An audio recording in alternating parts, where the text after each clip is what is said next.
Hey everyone, welcome back. Today, I want to talk about power creep. Now, those of you that play Era 3, Cold War Era 3 the most, or are familiar with this era, will probably know that there has been an influx of powerful premiums. I think calling them powerful premiums is the conservative way of putting it.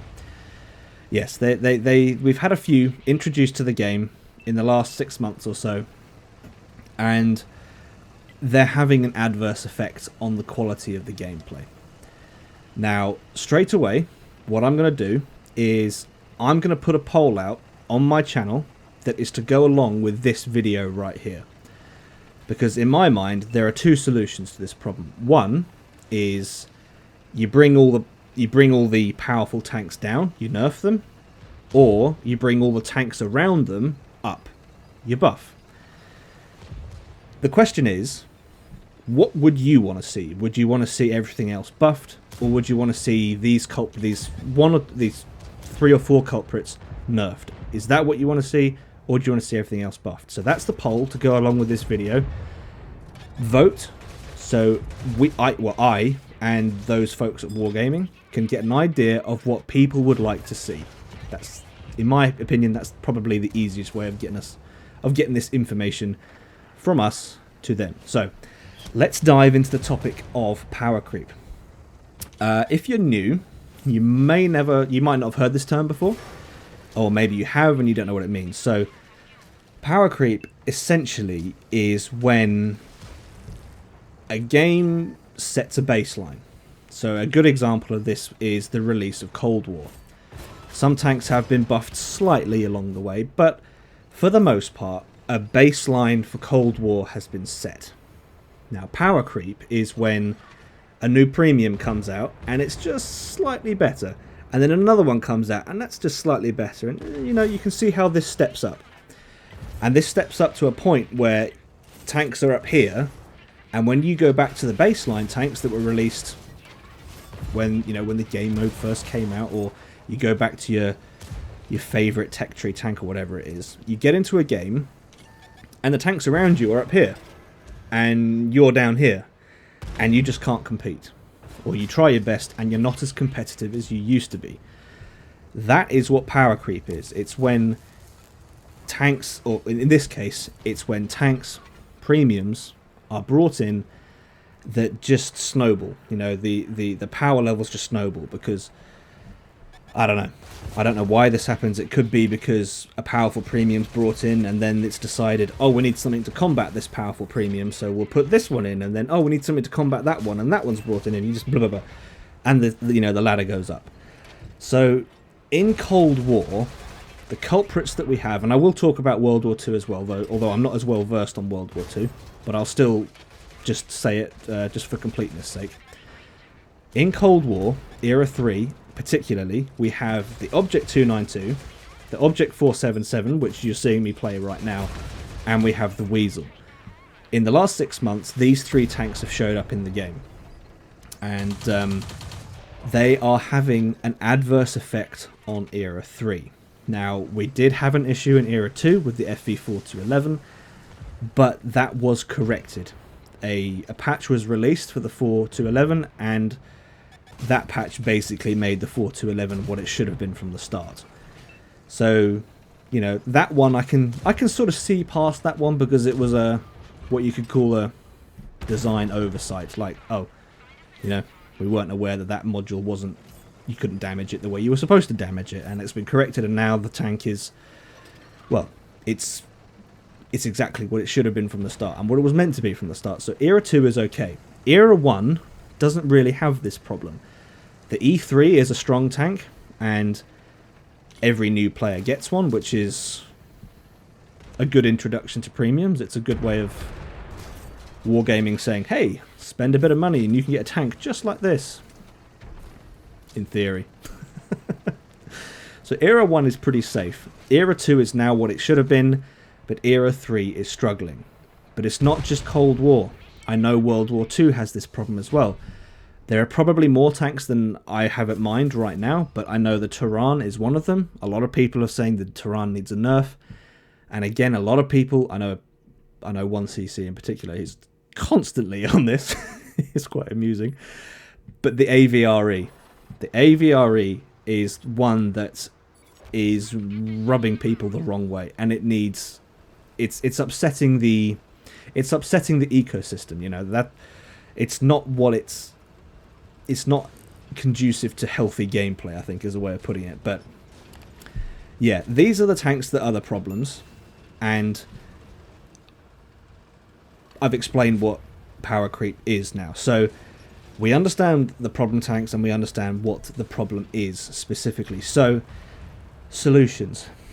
It's no good crying about stuff if we don't have a solution. So there, in my mind, there are two solutions, and I mentioned them earlier: buffing things or nerfing things. And I have an opinion on what I think should happen, and I'm going to lay that out now. I personally think that WarGaming doesn't need the controversy, or the community. The WarGaming community doesn't need the power creep ammunition. Like, we don't need the community doesn't need that, because if, for example, if WarGaming were to say, right, we're going to buff the American line, we're going to buff the Russian line, we're going to buff the British line, the German line. May have said that already. Anyway, we're going to buff all these tech tree lines just to bring them up a little bit to be competitive with these premiums. I mean, the Weasel right here, you're seeing it, the 477, the 292. We're going to bring everything up to that level, and I just think that if WarGaming were to do that, the community would turn around and say things like, "So you're kind of admitting that you were introducing power creep, because you're acknowledging that there's a problem and that it needs correcting, but you're also not willing to sort of correct the mistake. You know, you won't correct the mistake. You'll just adjust everything else around it so that the mistake doesn't need to be corrected. You know, so there's that side of it. The flip side of it is nerfing these tanks, which I think they should be. I think they should be nerfed. But the problem with that is some people did pay real money for these tanks, and WarGaming don't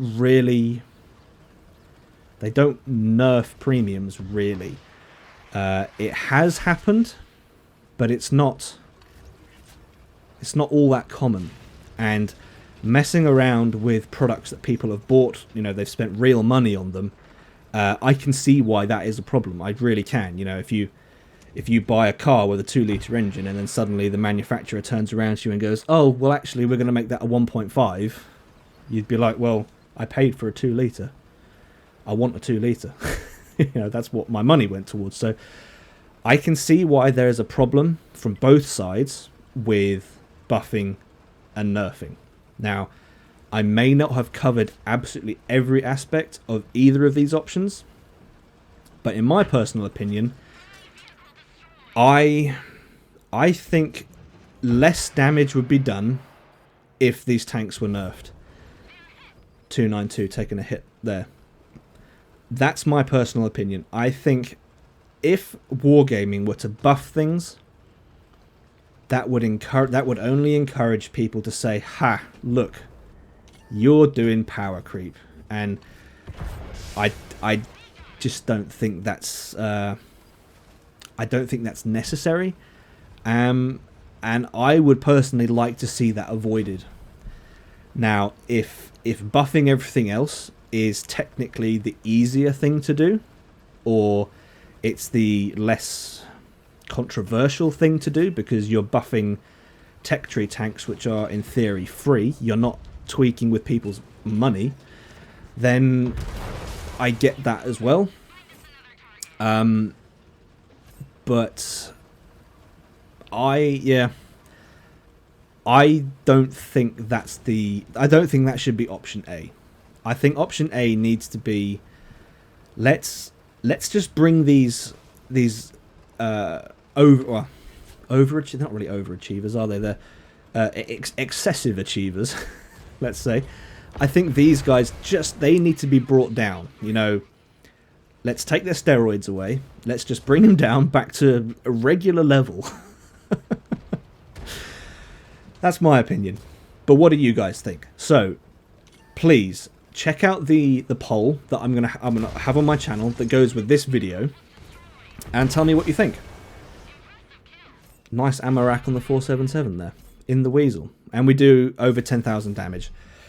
And good game in the Weasel, but again, this is one of those tanks that's just nah, not cool.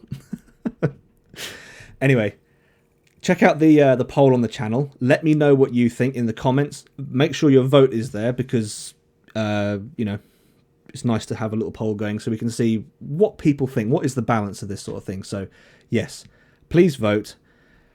And yeah, that's about all I have for this one, guys. So like the video if you've enjoyed it, dislike it if you haven't, subscribe if you haven't already, and I'll see you in the next one.